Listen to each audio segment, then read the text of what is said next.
Okay, so the last 2 weeks we've been working on factoring, and the reason we factor is it gives us the x-intercepts. Well, sometimes you can't factor, so you use the quadratic formula. So to do this, to do the quadratic formula, just like to factor, it has to be in standard form. So ax squared plus bx plus c. It has to be in that order. And a is the number in front of x squared, b is the number in front of x, and c is the number by itself. So the discriminant is just the square root part. So this part is the discriminant right there. And the discriminant helps tell how many and what kind of solutions you have.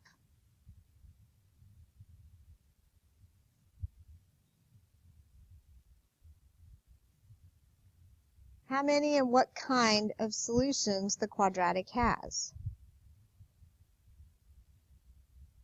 So if I do what's underneath the radical and I get 0, I get one real solution. And it only touches the x-axis one time. This is what the graph looks like if you get 0 under the discriminant. If you get a positive number under the discriminant, then it touches in 2 places and you get 2 real solutions. If you get a negative number, you get 2 complex solutions and the graph floats. It doesn't touch the x-axis at all. So this is how this works. To get one real solution, the discriminant has to be 0. To get 2 real solutions, the discriminant has to be positive. To get 2 complex solutions, the discriminant has to be negative. So in this case, my A is 1, my B is -5, and my C is 7. So I'm going to just check the discriminant, and the discriminant is b squared minus 4ac. So b squared is going to be -5 squared minus 4 times 1 times 7. So that gives me 25 minus 28, and that is a -3.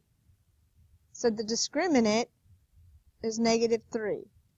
So if it's negative under the discriminant, this is negative, bless you, I get 2 complex solutions.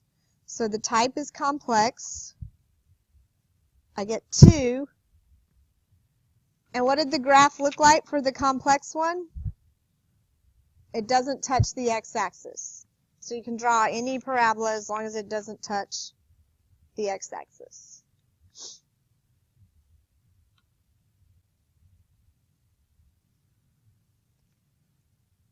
So number 2, my A is -6, my B is 3, and my C is 12.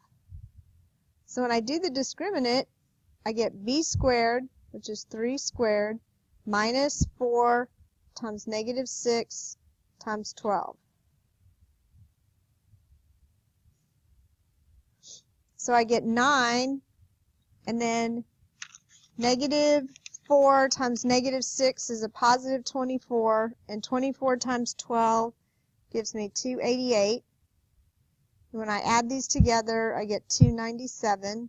So the discriminant is 297. It's positive. If it's positive,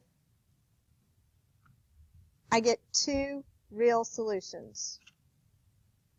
So I have 2 and real.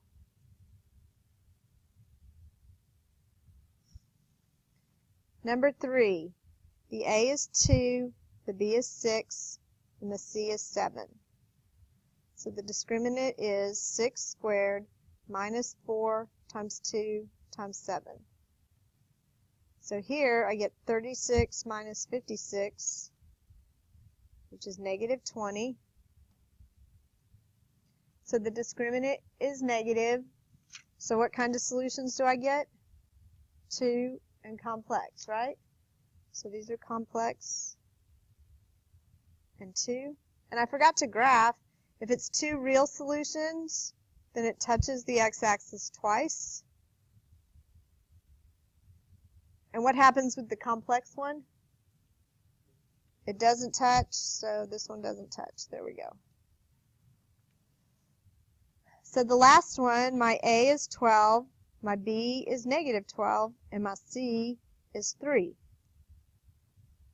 So my B squared is negative 12 squared minus 4 times 12 times 3. So I get 144 minus 144, which makes the discriminant 0. And when the discriminant is 0, what kind of solutions do I get? 1 and real. So that means the parabola touches the x-axis one time. So like this.